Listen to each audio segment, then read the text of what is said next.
Hello students, आज की class में हम संवेग क्या है, संवेग का मात्रक और विमीय सूत्र, इसके साथ में संवेग संबंधी कुछ तथ्य को पढ़ेंगे। यह टॉपिक बहुत महत्वपूर्ण है और कक्षा 9वीं विज्ञान 11वीं और बीएससी भौतिक शास्त्र से संबंधित है। तो सबसे पहले जानते हैं संवेग या मोमेंटम। संवेग क्या है? तो किसी वस्तु के द्रव्यमान और वेग के गुणनफल को उस वस्तु का संवेग कहते हैं। परिभाषा एक बार फिर से समझेंगे। किसी वस्तु के द्रव्यमान और वेग के गुणनफल को उस वस्तु का संवेग कहते हैं। इसलिए यहाँ पर संवेग का परिभाषा लिखा हुआ है सूत्र रूप में।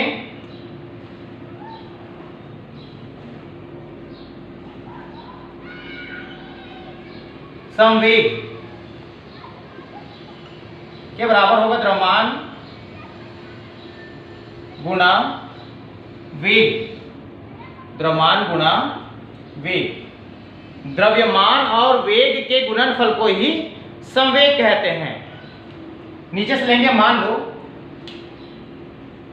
मान लो किसी वस्तु का द्रव्यमान स्मॉल m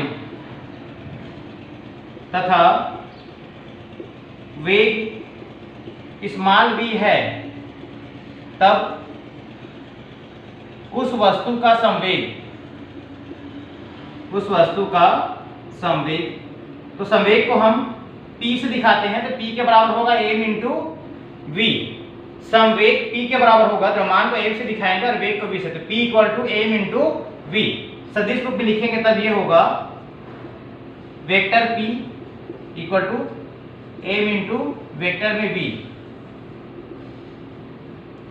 तो ये संवेग के लिए सूत्र है p equal to m into v। इसके आगे निकालेंगे मात्रक।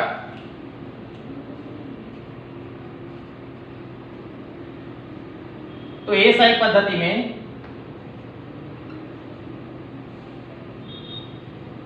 मात्रक, तो हम सूत्र से ही मात्रा निकालेंगे। द्रव्यमान का मात्रक होता है किलोग्राम। स्मॉल m को हम द्रव्यमान कहते हैं, द्रव्यमान का मात्रक होगा किलोग्राम। और वेग का मात्रक होता है मीटर प्रति सेकंड। इस प्रकार से इसका मात्रक होगा किलोग्राम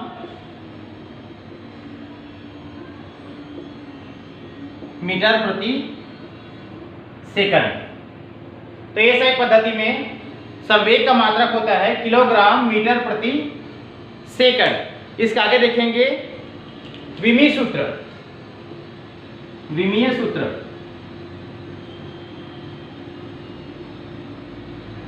तो विमीय सूत्र भी हम सूत्र की सहायता से निकाल सकते हैं। यहां से स्मॉल m का मान होता है कैपिटल M और वेग का विमीय सूत्र होता है LT और घात में -1, तो mLT -1। संवेग का विमीय सूत्र होगा mLT -1 घात में। हम इसके सूत्र की सहायता से निकाले। स्मॉल m के जगह होगा कैपिटल M और वेग का विमीय सूत्र होता है m और t का पावर -1, तो mLT का पावर -1। ये होगा विमीय सूत्र। इसके आगे हम देखेंगे संवेग संबंधी कुछ तथ्य। जिसमें पहला है, जब दो वस्तुएं समान वेग से गतिमान हैं तो भारी वस्तु का संवेग हल्की वस्तु के संवेग से अधिक होता है। पहले तथ्य को सॉल्व करेंगे हम।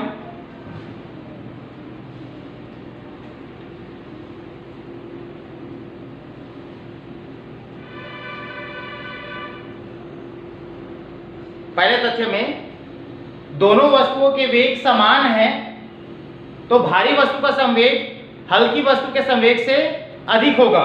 इसके लिखेंगे, मान लो भारी वस्तु का द्रव्यमान m1 तथा हल्की वस्तु का द्रव्यमान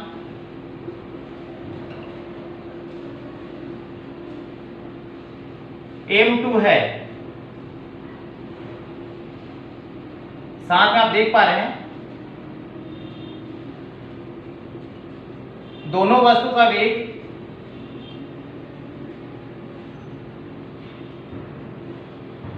समान है, दोनों वस्तु का वेग स्मॉल v समान है। तो भारी वस्तु द्रव्यमान ले रहे हैं हम m1 और हल्की वस्तु द्रव्यमान ले रहे हैं m2 और दोनों वस्तुओं का वेग समान है। अब नीचे से लिखेंगे भारी वस्तु का संवेग, भारी वस्तु का संवेग, तो ये होगा P1 के बराबर m1v, इसको मानेंगे समीकरण नंबर 1। P1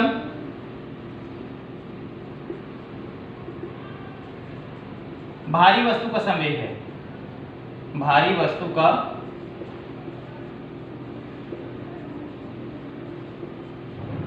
P1 के बराबर होगा m1v। ये संवेग के परिभाषा से हुआ P = m × v। तो m के जगह हम m1 ले रहे हैं और वेग दोनों का समान है, और P के जगह होगा P1 भारी वस्तु का संवेग। इसी प्रकार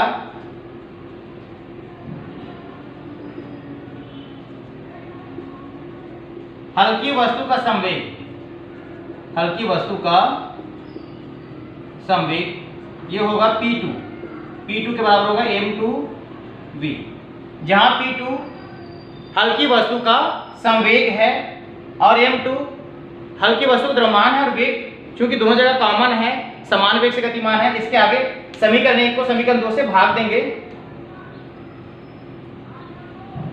समीकरण 1 को समीकरण 2 से भाग देंगे तो ये होगा P1 upon P2 equal to m1v upon m2v, v और v आपस में कटेगा तो P1 अपान P2 के बराबर होगा m1 अपान m2। यहाँ से स्पष्ट है कि m1 is greater than m2, तब P1 is greater than P2। यहाँ बचा है दोनों जगह से v आपस में कट गया तो यहाँ बचेगा P1 अपान P2, यहाँ बचेगा m1 अपान m2 v के कटने के बाद। तो जब m1 बड़ा है m2 से तो P1 बड़ा होगा P2 से। इस प्रकार जब दो वस्तुएं समान वेग से गतिमान है तो भारी वस्तु का संवेग हल्की वस्तु के संवेग से अधिक होता है। अगर इसका हम उदाहरण लेना चाहेंगे, यदि एक बस और एक कार समान वेग से गतिमान है तो बस का संवेग कार के संवेग से अधिक होगा, क्योंकि बस का द्रव्यमान वहां अधिक है। इसके आगे दूसरा है, यदि दोनों वस्तुओं का संवेग समान है तो हल्की वस्तु का वेग भारी वस्तु के वेग से अधिक होगा।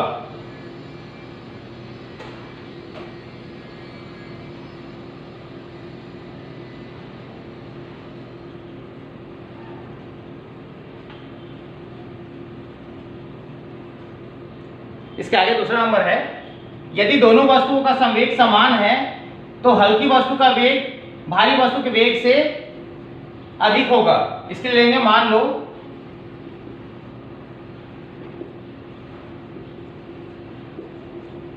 भारी वस्तु का वेग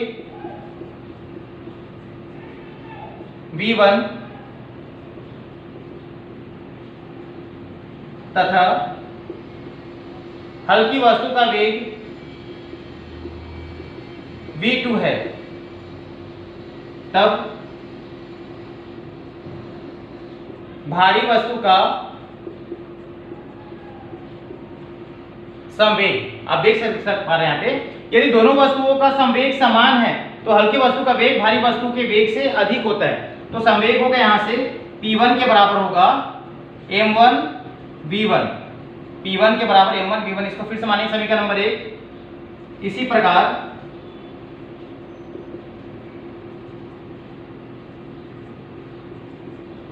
हल्की वस्तु का संवेग, हल्की वस्तु का संवेग होगा P2, इसके बराबर होगा m2v2। v1 भारी वस्तु का वेग है और m1 भारी वस्तु का द्रव्यमान है। इसी प्रकार v2 हल्की वस्तु का वेग है और m2 हल्की वस्तु का द्रव्यमान है। अब यहाँ प्रश्नानुसार दोनों वस्तुओं का संवेग समान है, प्रश्नानुसार P1 के बराबर P2, दोनों वस्तुओं का